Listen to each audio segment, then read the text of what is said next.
ढेरिया का घर और अपनी नजर घुमाकर सिंगल सोफा को देखकर कहने लगी। खासकर आप सोफे पर बैठा इंसान खड़ा हुआ और धैर्य को गले लगाकर कहने लगा, धीरू, मैंने तुझे बहुत मिस किया। धैर्या ने उसे धक्का देकर खुद से अलग किया और कहा, गट्टू, आराम से हमें सांस तो लेने दो। हाँ, वह केविन डुअल ही था। सामने बैठे दो लोग मुंह खोले सामने का नजारा देख रहे थे। तेजस उठा और कहने लगा, भाभी, आप मिस्टर केविन को जानती है? सिद्धार्थ ने धैर्या को देखा और कहा, तुम्हारी तबीयत कैसी है? धैर्या ने उन दोनों को देखा और कहा, हम ठीक हैं। वैसे आप दोनों यहाँ कैसे?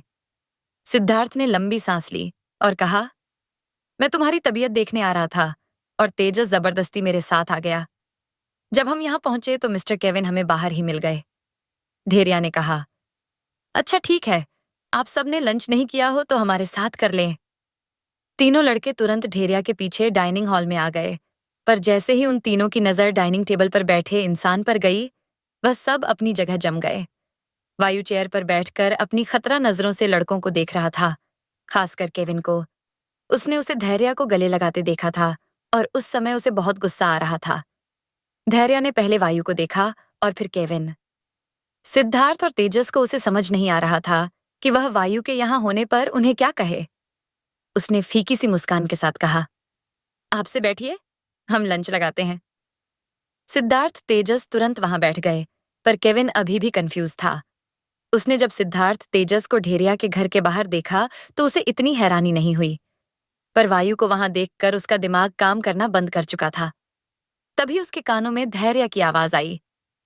ढेरिया किचन से कह रही थी, गट्टू, इधर आओ, फ्री में खाना नहीं मिलेगा। केविन तुरंत किचन की तरफ भाग गया, क्योंकि उन सारे लोगों के साथ वहां रुकना उसे अजीब लग रहा था। सिद्धार्थ ने पहले किचन की तरफ देखा, जहां से हंसने की आवाज आ रही थी, और फिर सामने बैठे वायु को, जो गुस्से में उबल रहा था। तेजस ने सिद्धार्थ के कान में कहा, भाई केविन, डुअल भाभी को कैसे जानता है? सिद्धार्थ ने कहा, पता नहीं, बातों से तो एक दूसरे के काफी करीब लग रहे हैं।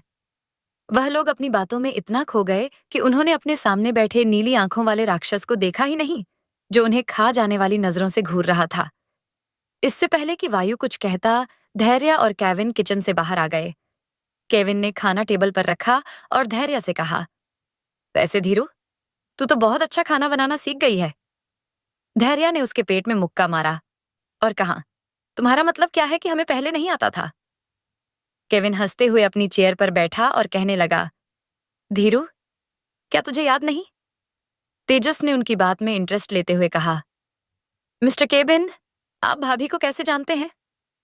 भाभी सुनते ही केविन के गले में खाना अटक गया और वह जोर जोर से खांसने लगा। ढेरिया ने जल्दी से उसे पानी का गिलास दिया और उसकी पीठ सहलाते हुए कहने लगी। ढेरिया ने जल्दी से उसे पानी का गिलास दिया और उसकी पीठ सहलाते हुए कहने लगी, गट्टू, धीरे से लो, पानी पियो केविन। ढेरिया के हाथ से ही वह पानी पीने लगा। अब वायु का गुस्सा 7वें आसमान पर पहुंच चुका था। उसने जोर से अपना हाथ टेबल पर पटका और सबको घूरते हुए वहां से चला गया। उसकी नजरों ने सबका गला सुखा दिया था। ढेरिया जल्दी से उठकर उसके पीछे गई। धैर्य की आवाज सुनकर वायु दरवाजे के पास रुक गया। ढेरिया उसके सामने आकर खड़ी हुई और लंबी सांस लेते हुए उसे देखने लगी। वायु ने बिना किसी एक्सप्रेशन के उसे देखा और कहा, तुम्हें तुम्हारे दोस्त के पास नहीं होना चाहिए। जाओ, वहां वह तुम्हारा इंतजार कर रहा है। धैर्य ने सिर उठाया और कहा, आप मेरी बात तो सुनिए। वायु ने उसे उसके कंधे से पकड़ा और दरवाजे से सटाकर उसकी आंखों में देखकर कहा, मैंने पहले भी कहा था, केविन से दूर रहो, पर तुम यहां उसे खाना खिला रही हो। ये कहते हुए वह उसके चेहरे की तरफ झुकने लगा। वायु ने कभी धैर्य से ऐसे बात नहीं की थी। यह वायु का वह पहलू था जिससे धैर्य पहले कभी नहीं मिली थी। वायु ने धैर्य का चेहरा पकड़ा और रूडली उसे किस करने लगा। इस बार उस किस में प्यार से ज्यादा गुस्सा था। धैर्य ने वायु को धक्का देने की कोशिश की।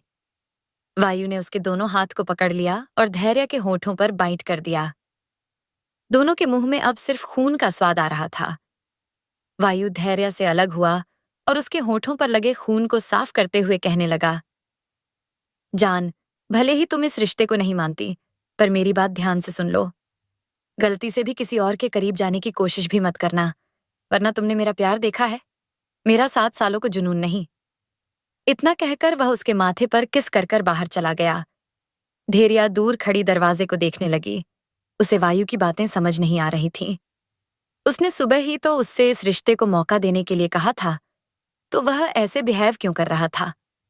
यह सोचते हुए वह अंदर आ गई।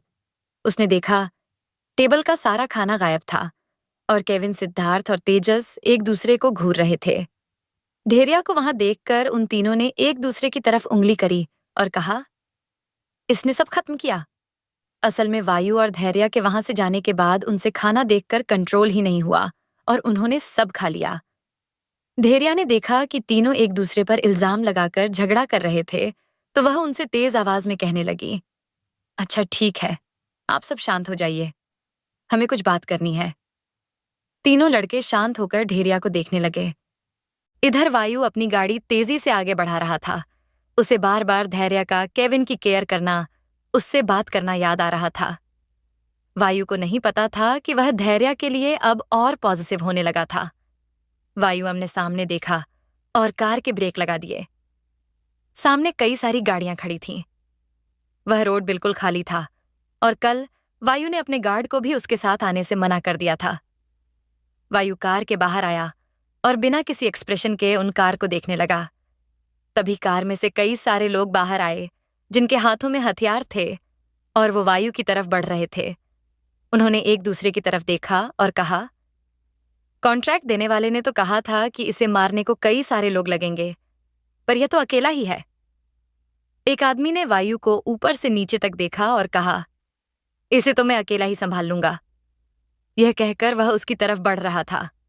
उसके हाथ में एक हॉकी स्टिक कि जिसे वह घुमा रहा था।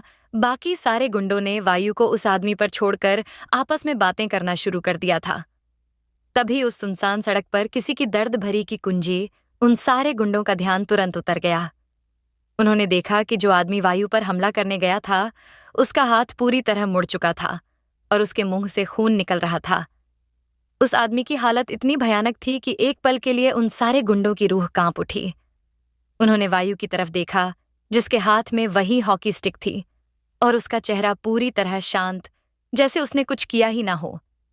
वह सारे गुंडे एक साथ उस पर हमला करने के लिए आगे बढ़े। वायु का दिमाग तो धैर्य के घर से निकलने के बाद ही खराब था और अब उसे अपनी फ्रस्ट्रेशन निकालने के लिए यह लोग मिल गए थे। वो लगभग 40 से ऊपर थे और वायु अकेला वायु ने अपने हाथ में पकड़ी। हॉकी स्टिक उन्हें मारना शुरू किया। वह इतने फोर्स से वार कर रहा था कि वहां सिर्फ हड्डियों के टूटने और लोगों की चिल्लाने की आवाज आ रही थी। कुछ पलों बाद में सारे गुंडे जमीन पर पड़े थे। वायु ने अपने हाथ में पकड़े आधे हॉकी स्टिक के टुकड़े को देखा और कहा, नाम बताओ। उसकी आवाज बहुत ठंडी और दिल दहला देने वाली थी। एक गुंडे ने कहने के लिए अपना मुंह खोला, पर उसके मुंह में जो खून बह रहा था वह उसके शब्दों को बाहर नहीं आने दे रहा था। तभी साइड में पड़ा एक फोन बजने लगा। वायुअम ने उसे उठाया और कॉल रिसीव कर लिया। दूसरी तरफ से एक आदमी की आवाज आई, काम हुआ कि नहीं? क्या वह मर गया? बहुत मुश्किल से वह अकेला है। वायु ने कोडली कहा, रमन, तुम्हें थोड़े प्रोफेशनल लोग भेजना चाहिए, एटलीस्ट मेरे लेवल को तो मैच करें। रमन एक पल के लिए हैरान हो गया और फिर हंसते हुए कहने लगा, वायु भाई, मैं तो चेक कर रहा था कि आप अभी भी लड़ सकते हैं या नहीं, पर लगता है आपने सबको मार दिया। वायुअम ने घूरकर फोन की तरफ देखा और कहा, बेहतर होगा तुम सुधर जाओ, वरना अगली बार तुम फोन पर भी बात नहीं कर पाओगे। ये कहकर उसने फोन कट कर दिया और वापस अपने कार में बैठकर निकल गया। कनाडा शाम 7 बजे रावी, वीरा, आहाना, शिव और सुल्तान ड्रेस फॉर मी के हेड ऑफिस से बाहर निकले। वह लोग जब से वहां आए थे उनके ऑफिस में कोई एम्प्लॉय नहीं सोया था। सब 48 घंटों से लगातार काम कर रहे थे। आग लगने के कारण स्टोर के मटेरियल के साथ वहां का फर्नीचर और उनका इंटीरियर बुरी तरह खराब हो गया था। वहां रखी गई डिजाइन और फाइल भी उस आग में जल गई थी। वह सब मिलकर रीस्टैब्लिश करने का काम कर रहे थे। ये उनकी 2 साल की मेहनत थी। रावी इस समय सुल्तान की गोद में थी और उसकी आंखें नींद से भरी थीं। उसने नींद भरी आवाज में कहा, दी, मुझे कल पार्टी में जाने के लिए उठाना। तब तक नहीं, मुझे बहुत नींद आ रही है। यह कहते हुए उसने अपने सिर को सुल्तान के कंधे पर रब करा। आहाना 2 लड़कियों को देखा जो बिना रुके 2 दिन से काम कर रही थीं। अगर वह जबरदस्ती उन्हें धैर्य की धमकी देकर नहीं सुलाती तो दोनों वीकनेस से बेहोश हो जाती। उसने कभी नहीं सोचा था कि छोटी डेविल्स इतनी एम्बिशंस और डिटरमाइंड होगी।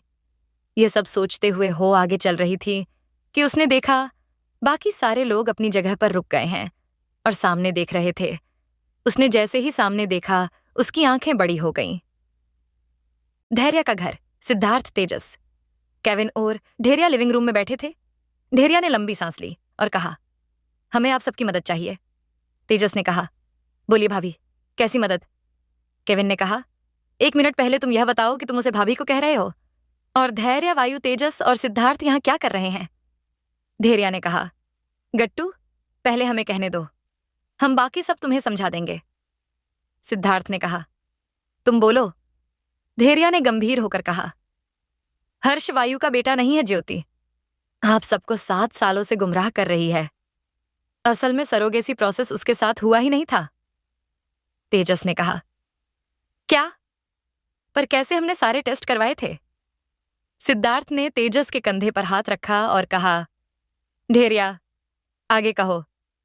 धैर्या ने अपनी आंखें बंद करी और कहा, वो सरोगेसी प्रोसेस हमारे साथ हुआ था। सिद्धार्थ को छोड़कर 2 लड़के बुरी तरह चौंक गए थे। धैर्या ने ज्योति के घर जाने से, ज्योति के उसके साथ किए धोखे, उसके सच जानने तक सब बता दिया। केविन ने कहा, मतलब वो लड़कियां जिनसे मैं मिला था वो वायु राजवंश की बेटियां हैं।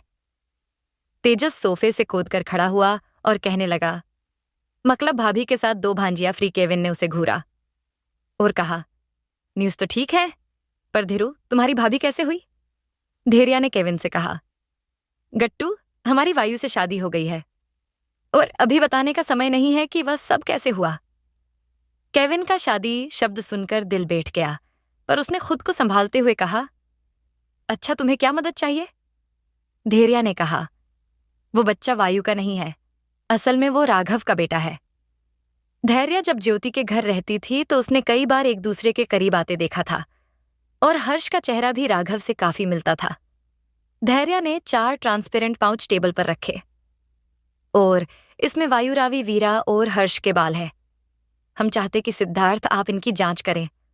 और एक पेपर नोट तेजस को देकर कहने लगी, तेजस सर, आप इस क्लिनिक के इस डॉक्टर का पता लगाए, इसने ही वह सरोगेसी प्रोसेस करा था और हमें यकीन है कि इस गलत काम में वह ज्योति के साथ मिली हुई थी।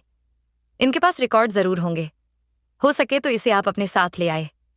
और गट्टू, तुम्हें हमारा एक वीडियो बनाना है जब हम ज्योति से मिलेंगे। हमने हवेली में सुना था कि वह कल अपनी माँ के यहाँ जाएगी। केविन ने कहा, वो सब तो ठीक है, पर तुम ये सब एक्सपोज कब करोगी? धैर्या ने आगे देखा और कहा, 2 दिन बाद। केविन ने कंफ्यूज होकर उसे देखा और कहा, पर 2 दिन बाद ही क्यों तेजस? सिद्धार्थ और धैर्या तीनों ने एक साथ कहा, 2 दिन बाद ज्योति की बर्थडे है, कनाडा। ड्रेस फॉर्मी के हेड ऑफिस की अंडरग्राउंड पार्किंग में वीरा और बाकी सबके सामने कई सारे लोग खड़े थे जो दिखने में प्रोफेशनल किलर लग रहे थे। आहाना को छोड़ बाकी 4 लोग उन्हें बुरी तरह घूर रहे थे। इस समय वह जगह पूरी तरह खाली थी। सारे गार्ड्स भी स्टोर की सिक्योरिटी में लगे थे। वीरा ने कहा, तुम कौन हो? सामने की गैंग में से एक आदमी आगे आया जिसके शरीर पर कई सारे टैटू थे और उसके हाथ में एक लंबी चेन जिसे वह घुमा रहा था। उसने अपना सिर झुकाकर वीरा को देखा जिसकी आंखें बहुत कोल्ड थीं और कहा, little doll, we talk with your father, not with you. Veera ने कहा, तुम्हें किसने भेजा है? वो सारे लोग एक दूसरे को देखकर हंसने लगे। टैटू वाले आदमी ने कहा, मार्क हेडा, वो चाहते हैं कि तुम लोग ये स्टोर और ऑस्ट्रेलिया के स्टोर की ओपनिंग छोड़कर वापस इंडिया चले जाओ। वीरा ने कहा, हम ना कहें तो वो आदमी अपने हाथ में चैन घुमाते हुए कहने लगा, फिर हमारे पास अपने तरीके हैं। वीरा ने अपनी, ठीक है, हम नहीं जा रहे। टैटू वाला आदमी गुस्से में आगे बढ़ा और अपनी बड़ी सी चैन से उन पर वार करने लगा। वीरा ने शांति से उसे देखा और सिर्फ एक शब्द कहा, शिव। इससे पहले कि वह चैन किसी को लगती, उसे किसी ने हवा में ही पकड़ लिया। आदमी ने सामने देखा। शिव ने एक हाथ से उस चैन को पकड़ रखा था। उसकी चश्मे के साथ दिखने वाली काइंडनेस और इनोसेंस कई गायब हो गई थी और वह चश्मा अब उसकी आंखों पर नहीं था, जिससे उसकी आंखें शैतान की तरह दिख रही थीं। वो सिर्फ वीरा के ऑर्डर के लिए रोका था। जैसे ही वीरा ने उसका नाम लिया, वो अलर्ट हो गया। शिव ने उस चैन को खींचा और उस आदमी को किक मारकर वो चैन छोड़ दी। वो आदमी एक कार के बोनट से टकराकर गिर गया। उसके बाकी साथियों ने उसकी हालत देखी और उन पर अटैक करने आगे बढ़े। शिव काफी फास्ट मूव से उन्हें मार रहा था। वो उन सब से फाइट कर ही रहा था कि उसे पीछे से आवाज आई। एक आदमी ने आहाना को पकड़कर उसकी गर्दन पर चाकू रखा था। शिव ने अपने हाथ में पकड़े एक आदमी के पैर को पूरा तरह मरोड़कर उसे छोड़ दिया और आहाना को देखने लगा। आहाना काफी डरी हुई थी। रावी अभी भी सुल्तान की गोद में थी। सुल्तान ने उसे नीचे उतारा और उस आदमी से आहाना को छोड़ने को कहा। उस आदमी ने चाकू को आहाना की गर्दन पर प्रेस किया, जिससे वहां से खून आने लगा। सुल्तान ने कहा, देखो उसे छोड़ दो, वरना तुम्हारे लिए अच्छा नहीं होगा। उस आदमी ने अपने साथियों की तरफ देखा, जो उठने की हालत में भी नहीं थे। फिर चाकू को और ज्यादा दबाकर कहने लगा, मुझे जाने दो, वरना ये लड़की आज नहीं बचेंगी। कोई कुछ और करता, इसके पहले वहां एक गन शॉट की आवाज आई। आहाना को पकड़ा आदमी पीछे गिर गया। आहाना ने सिर घुमाकर उस आदमी को देखा, जिसके सिर के बीचों बीच एक होल था, और फिर उसने सामने देखा, जहां वीरा थी। उसके हाथ में एक छोटी सी गन थी। वीरा ने वो गन अपने पैकेट में वापस रखी और कहने लगी, इन सबको बेसमेंट में बंद करो और इस आदमी की बॉडी किसी जंगल में डालो। हमारे ऑस्ट्रेलिया जाने तक इन्हें छोड़ना मत। ये कहकर वो कार में बैठ गई। शिव और सुल्तान ने जल्दी जगह साफ करवा दी। आहाना अभी भी शोक में थी। उसे होश तब आया जब सुल्तान ने उसे गाड़ी में बैठने को कहा। सबके बैठने के बाद वीरा ने कहा, हॉस्पिटल चलो। सुल्तान ने तुरंत गाड़ी आगे बढ़ा दी। हॉस्पिटल में आहाना की गर्दन में। थोड़ी देर बाद वह सब कार में बैठकर विला की तरफ निकल गए। राजन शाही के बड़े बेटे को घर खरीदने का काफी शौक था, इसलिए उनके पास लगभग हर देश में घर था। कार एक बड़े से विला में एंटर हुई, जो बहुत खूबसूरत था। आहाना आंखें बड़ी बड़ी कर कर उस जगह को देख रही थी। वो लोग जब अंदर आए तो वहां कई सारे सर्वेंट लाइन से खड़े थे। वीरा ने रावी का हाथ पकड़ा और ऊपर जाते हुए कहने लगी, खाना तैयार करिए और बाकियों को उनका कमरा दिखाए। इतना कहकर वो फर्स्ट फ्लोर के रूम में चले गई। सर्वेंट ने आहाना, शिव और सुल्तान को उनके कमरे दिखा दिए। रात में धैर्य अपने कमरे की बालकनी में खड़ी थी। उसकी नजर चमकते हुए चांद पर थी, जिसमें उसे रावी, वीरा और वायु का चेहरा दिख रहा था। उसने खुद को अपनी बाहों में समेटा और कहा, हम आपको आपका असली परिवार देंगे। वायु, आपकी बेटियां जानते हैं, वो दोनों बिल्कुल आपकी तरह दिखती हैं, खासकर उनकी नीली आंखें। पर क्या उस परिवार में हम आपके साथ होंगे? ये कहते हुए उसने अपना हाथ अपने दिल पर रख दिया और कहा, हम कल ज्योति से मिलेंगे, पर डर भी गई रहा है। क्या आप सब हमारे साथ हैं? तभी एक ठंडी हवा का झोंका उसे छूकर गुजरा और उसके होंठ पर हल्की सी मुस्कान आ गई। उसने अपने हाथ में पकड़े फोन को देखा। सोम चौहान के गुंडों ने जब उसका फोन तोड़ दिया था, तब ये नया फोन आहाना ने उसे दिया था, पर असल में तो आहाना को भी वो फोन रावी ने दिया था। धैर्य को देने के लिए ढेरिया काफी देर तक उसे देखती रही और आखिरकार उसने वो ना डायल कर दिया। कई सारी रिंग जाने के बाद जब जवाब नहीं आया तो धैर्य फोन काटने ही वाली थी कि तभी दूसरी तरफ से एक ठंडी आवाज सुनाई दी। क्या बात है? धैर्य की सांसें एक पल के लिए थम गई। उसने खुद को संभालते हुए कहा, आप क्या कर रहे हैं? क्या आप अभी भी नाराज हैं? दूसरी तरफ से कोई आवाज नहीं आई। धैर्य ने लंबी सांस ली और कहा, वायु, समस्या तभी हल होती है जब बात की जाए, पर शायद आप अभी तैयार नहीं हैं। इतना कहकर उसने फोन काट दिया और वापस चांद को देखने लगी। पुरानी बिल्डिंग में वायु टेरेस पर खड़ा अपने फोन की तरफ देख रहा था। उसने खुद से कहा, क्यों? तुम यह सब क्यों कर रही हो, जब तुम इस रिश्ते को ही नहीं मानती? मैं अपनी तरफ से और कोशिश नहीं करूंगा। धैर्य, अगर मेरा प्यार और इंतजार सच्चा है तो अब तुम अपना कदम आगे बढ़ाओगी। ये कहते हुए वो चांद को देखने लगा। कितनी अजीब बात है, दोनों एक दूसरे को महसूस कर सकते हैं, समझ सकते, पर अपने जज्बातों को नहीं पहचान पा रहे। कनाडा। सुबह 5 बजे आहाना की नींद बाहर की आवाज से खुल गई। वो उठी और बाहर चले गई। उसने देखा रावी और वीरा अपने हाथ में गन पकड़े टारगेट पर निशाना लगा रही थीं। दोनों ने इस वक्त ब्लैक कलर का ट्रैक सूट पहना हुआ था और उनके बाल बंधे हुए थे। शिव और सुल्तान साइड में खड़े होकर उन्हें देख रहे थे। रावी ने टारगेट पर निशाना लगाया और कहा, सुल्तान अंकल, क्या कुछ पता चला? सुल्तान ने कहा, जी मैम, वो गुंडे मार्क हेडा ने भेजे थे।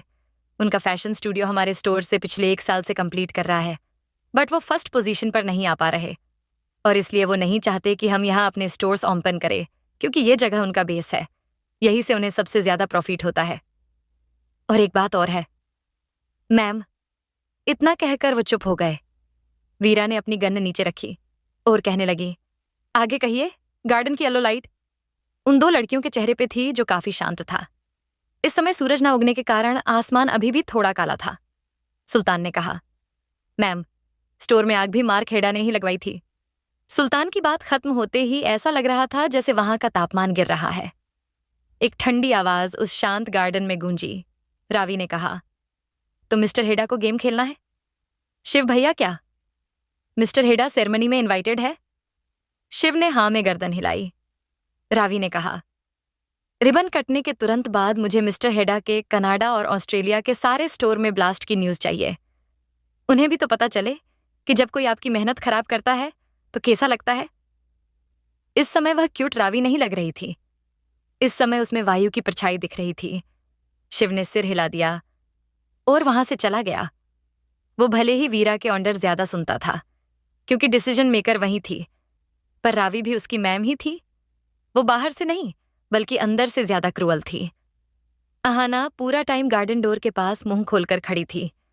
वो अभी कल के हादसे से उभर नहीं पाई थी और उसे सुबह और झटके मिल गए। पहला फिर से गन शुटीक देखना, दूसरा रावी का डेविल साइड देखना। उसे ऐसा लग रहा था कि वह पागल हो जाएगी। राजवंश हवेली। काफी सारे लोग नाखुश होकर डिनर कर रहे थे, क्योंकि निर्मला देवी ने उन्हें 2 दिन और रुकने को कह दिया था। किसी को रुकने में कोई परेशानी नहीं। परेशानी उन्हें रोकने के कारण में थी। उस शांत डाइनिंग हॉल में ज्योति काफी खुश थी। आफ्टर ऑल उसने निर्मला देवी के सामने अपना झूठा रोना दिखाकर सबको पार्टी के लिए रोक लिया था। साथ ही निर्मला देवी ने उससे वायु और उसकी शादी अनाउंस करने का वादा भी किया था, क्योंकि ज्योति ने उन्हें हर्ष को अपने साथ ले जाने की धमकी दी थी। वैसे तो राजवंश परिवार को किसी के आगे झुकने की जरूरत नहीं थी। वो ज्योति को 2 पल में गायब करके हर्ष को अपने पास रख सकते थे, पर निर्मला देवी ज्योति के इतने सालों के झूठे प्यार के जाल में फंसकर उसके साथ बुरा नहीं करना चाहती थी। स्वीटी ने अपना दादी से कहा, दादी, हम इसका बर्थडे सेलिब्रेट करने क्यों रुके हैं? आप में तो काम के कारण कुछ समय तक नहीं आ पाऊंगी। ऐसे ही सब लोग वहां आपस में इसी बारे में बात कर रहे थे। उनमें से कोई भी ज्योति को वायु से शादी करते या इस परिवार में आते नहीं देखना चाहता था, क्योंकि वायु उनके खानदान का अगला हेड था और उनके हिसाब से ज्योति राजवंश खानदान के हेड की वाइफ बनने के लायक नहीं थी। तेजस ने सिद्धार्थ के कान में कहा, भाई ये तो कमाल हो गया। हम तो बस फैमिली में इसका सच लाना चाहते थे, पर इसने तो पूरे शहर को बताने का मौका दे दिया। देखना भाभी कैसे इसकी बैंड बजाती है।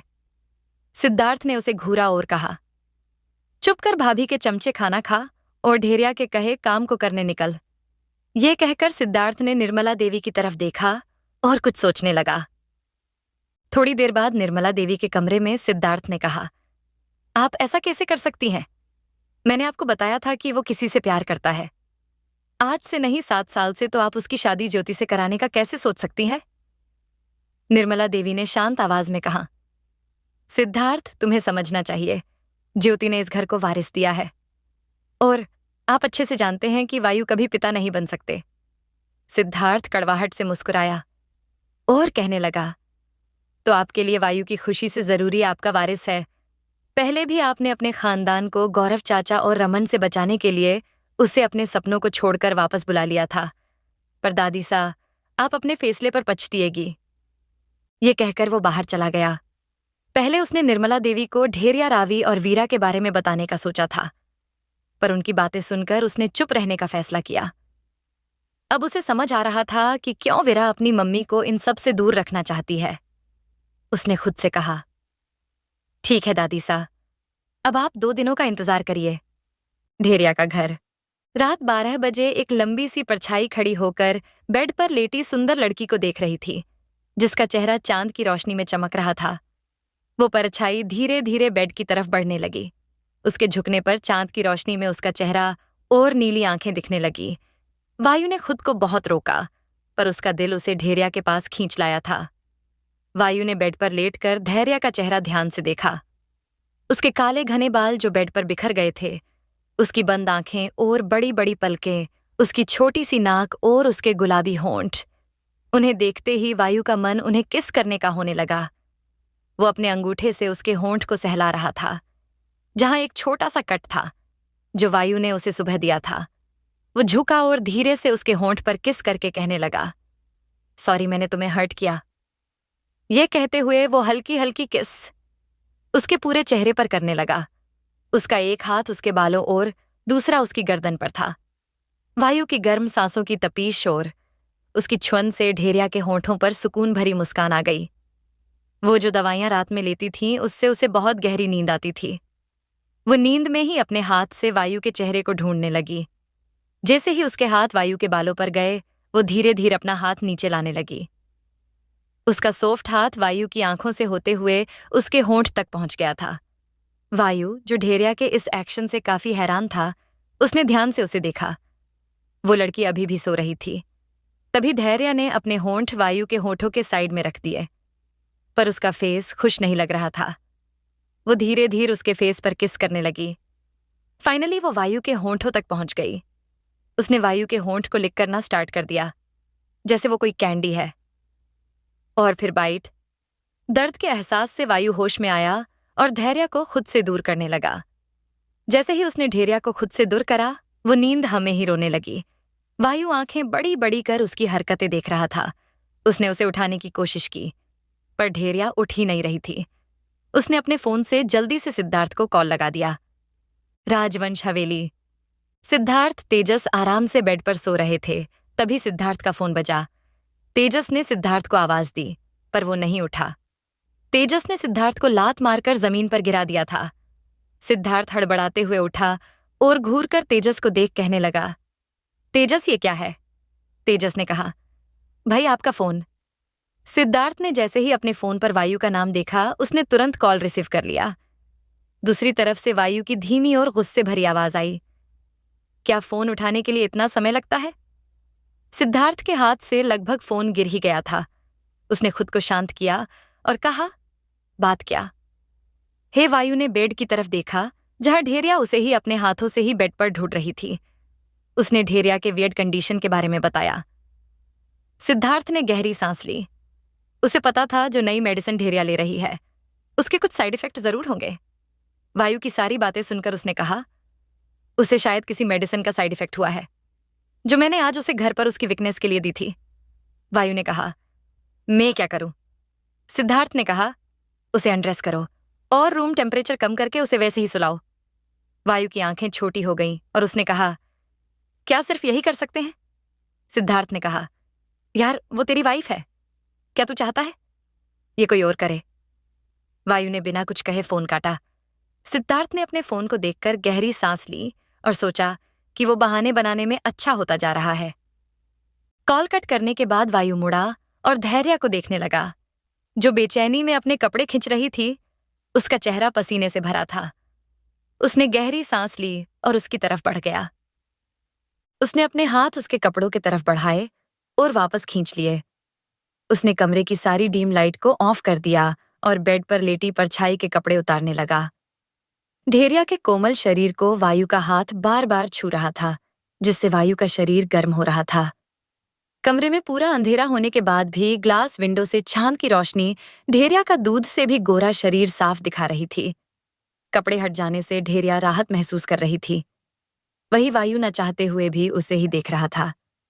उसने बाथरूम से एक गीला टॉवल लाकर उसके शरीर को पोंछकर रूम का टेम्परेचर कम कर दिया और उसे ब्लैंकेट से कवर कर बाहर चला गया। थोड़ी देर बाद वायु एक वाइट कलर की शर्ट लेकर अदनराया। इस समय ढेरिया उसके बहुत करीब थी। वायु का ठंडा हाथ ढेरिया की पीठ पर था और दूसरे हाथ से वो उसे शर्ट पहना रहा था। शर्ट के बटन लगाते समय उसका हाथ ढेरिया की चेस्ट पर चला गया, जहां एक पतली सी इनर थी। वायु के हाथ रुक गए और उसकी नजरें वहीं थम गईं। इस समय उसके कान थोड़े लाल हो गए थे। तभी ढेरिया ने उसे अपने साथ बेड पर खींच लिया। वायु ढेरिया के धैर्य के ऊपर था। वो ढेरिया के शरीर से निकल रही गर्मी को महसूस कर रहा था। धैर्य ने अपने दोनों हाथ उसके गले में डाले और अपनी आधी खुली लाल आंखों से उसे देखा। वो बड़बड़ाते हुए कहने लगी, वायु, गर्मी लग रही है, हम क्या करें? वायु ने उसके माथे पर किस किया और कहा, चिंता मत करो, ये ठीक हो जाएगा। धैर्य ने नामे सिर हिलाया और कहा, नहीं, कुछ ठीक नहीं होगा। वायु, हमारे साथ हमेशा गलत होता है। क्या हम इतने बुरे हैं? वायु ने उसे गले लगाया और कहा, नहीं, किसने कहा? तुम बुरी हो। तुम्हारा दिल तो सबसे साफ है, जहां किसी के लिए नफरत नहीं है। धैर्य ने अपना सर उठाया और अपनी उंगली दिल के पास रखकर कहने लगी, यही यही तो सबसे बड़ी परेशानी है। पता नहीं इसमें कितनी धड़कन और बची है। वायु ने उसका हाथ अपने दिल पर रखा और कहा, जितनी मेरे दिल में। हे धैर्य ने अपना हाथ वापस खींचा और कहा, नहीं, आपके पास ज्यादा धड़कन है, हमसे भी ज्यादा। तो आप ऐसा मत कहो। वायु को समझ नहीं आ रहा था कि धैर्य ने कौन सी अजीब दवा खा ली है जो वह ऐसा बिहेव कर रही है। उसने फिर सिद्धार्थ को फोन करा और कहा, इसे होश आ गया है, पर यह ऐसे बिहेव कर रही है जैसे इसने ड्रिंक किया है। सिद्धार्थ ने समय देखा और कहा, वायु, रात के 1:30 रहे हैं मुझे। कल 2 सर्जरी करना है। क्या तू मुझे नहीं सोने देगा? उसे खुद पर गुस्सा आ रहा था कि क्यों वो नई मेडिसिन ढेरिया को दी। उसे नहीं पता था कि वो उस पर ऐसा असर करेगी। शायद उसे मेडिसिन की जांच करनी चाहिए। वो अपने ख्यालों में ही था कि फोन के दूसरे तरफ से आवाज आई। सिद्धार्थ, वायु की आवाज बहुत ठंडी थी, जिससे सिद्धार्थ का गला सूख गया। उसने कहा, अभी कुछ नहीं हो सकता, वो सुबह तक ठीक हो जाएगी। वायु ने फोन कट किया और वापस ढेरिया को देखने लगा, जो प्यारी सी मुस्कान के साथ उसे देख रही थी। वायु का दिल पिघल गला। उसने ढेरिया को अपनी बाहों में भरा और उसे किस करने लगा। ढेरिया के दोनों हाथ वायु के बालों में उलझे थे। दोनों ही काफी पेशनेट होकर एक दूसरे को किस कर रहे थे। धैर्य पूरी तरह नशे में डूब चुकी थी। वायु उसके होठों को छोड़ उसके गले पर किस करते हुए नीचे जा रहा था। वो शर्ट ढेरिया को काफी लूज थी, जिससे उसकी गर्दन और चेस्ट साफ दिख रही थी। ढेरिया के हाथ बेडशीट पर कसे थे और वो लंबी सांसें ले रही थी। वायु के होंठ उसके पूरे शरीर पर चल रहे थे। उसका एक हाथ उसके पैरों को सहला रहा था। वो अब ढेरिया के पेट पर बने ऑपरेशन के निशान को किस कर रहा था। धैर्य की आंखों में अचानक आंसू आ गए। उसने रूधे हुए गले से कहा, वायु। वायु, जो धैर्य की खूबसूरती से पागल हो गया था। धैर्य की रुआसा आवाज सुनकर उसका दिल ठंडा पड़ गया।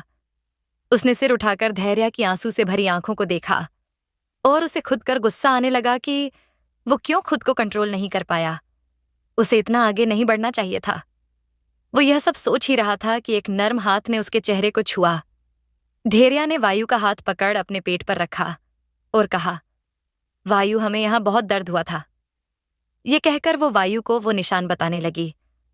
रावी और वीरा को जन्म देने के लिए उसे काफी परेशानी का सामना करना पड़ा था। उसका शरीर प्रेगनेंसी के लिए तैयार नहीं था और वह बहुत कमजोर थी। ऑपरेशन के कुछ महीने तक वो अपने स्ट्रेचीज पर दर्द महसूस करती थी। वो लगभग 3 महीने बेड रेस्ट पर थी। वायु का हाथ, जो ढेरिया के पेट पर था, वो कांप उठा। उसने ढेरिया का चेहरा अपने हाथों में लिया और कहा, जान में तुम्हें कभी कोई दर्द नहीं होने दूंगा। उसे ढेरिया के पेट को छूकर एक अजीब सा एहसास हो रहा था। ढेरिया हंसी और कहने लगी, मुझे नहीं, हम तीनों को। आप, हम सबको कुछ नहीं होने देंगे ना? वायु ने कहा। कौन तीनों? पर उसे कोई जवाब नहीं मिला। उसने अपना सिर झुकाया और ढेरिया को देखा, जो सो चुकी थी। उसने एक गहरी सांस ली, फिर ढेरिया को गले लगाकर सो गया। इस लड़की ने उसे रात के 3 बजे तक परेशान किया था। कनाडा।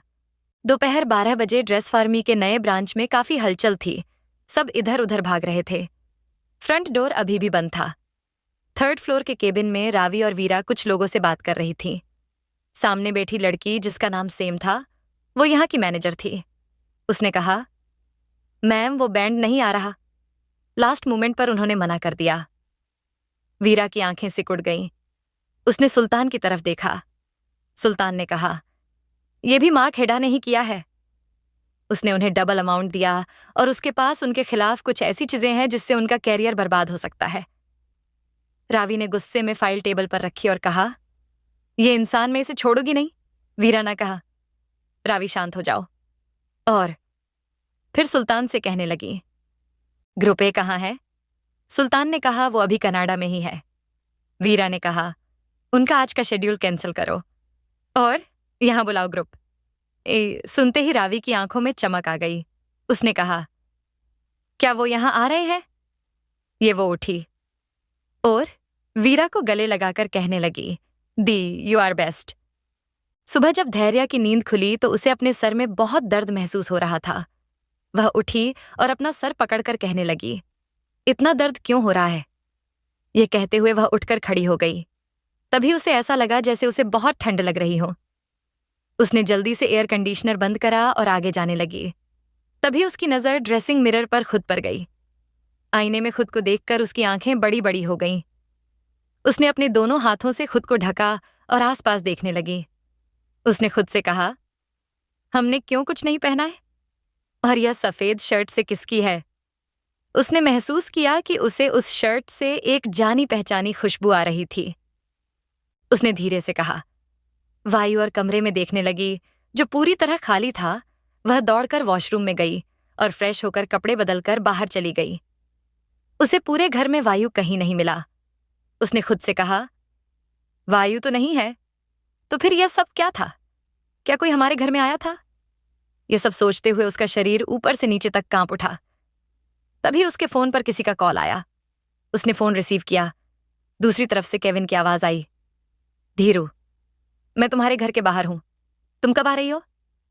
धैर्या ने अपने आप को संभाला और बैग लेकर बाहर चली गई। केविन बाहर रेड कलर की स्पोर्ट्स कार लेकर के दिन खड़ा था। उसने ब्लैक पेंट और ब्लैक शर्ट पहनी थी। उसके हैंडसम फेस पर एक प्यारी सी मुस्कान थी। उसकी नजरें जैसे ही धैर्या पर पड़ी, वो पलके झपकाना ही भूल गया। धैर्या ने काले रंग का प्लेन सूट पहना था। उसके बाल खुले हुए थे और आंखों में हल्के से काजल के साथ वह काली चैन उसके गले में थी। माथे के बीच में हल्का सा लाल रंग अलग ही दिख रहा था। धैर्या केविन के पास आई और उसे खोया हुआ देखकर उसे हिलाते हुए कहने लगी, चलो, देरी हो रही है। केविन होश में आया और कार में बैठकर दोनों वहां से निकल गए। थोड़ी देर बाद एक बड़े से घर की थोड़ी दूर वह कार खड़ी थी। केविन में बाहर देखते हुए कहा, वो अभी तक नहीं आई। इससे पहले कि धैर्या कुछ कहती, वहां पर ब्लैक कलर की BMW उस घर के अंदर एंटर हुई। धैर्या ने केविन से कहा, प्लान इज ऑन। दोनों ने एक दूसरे को देखा और बाहर निकल गए। केविन घर की बड़ी सी बॉर्डर को कूदकर गार्डन के जरिए ग्लास विंडो के पीछे छुप गया था। वह मार्शल आर्ट एक्सपर्ट था, इसलिए उसके लिए बड़ी बात नहीं थी। धैर्या ने गहरी सांस ली और अंदर चली गई। दरवाजे के पास उसने डोरबेल प्रेस किया।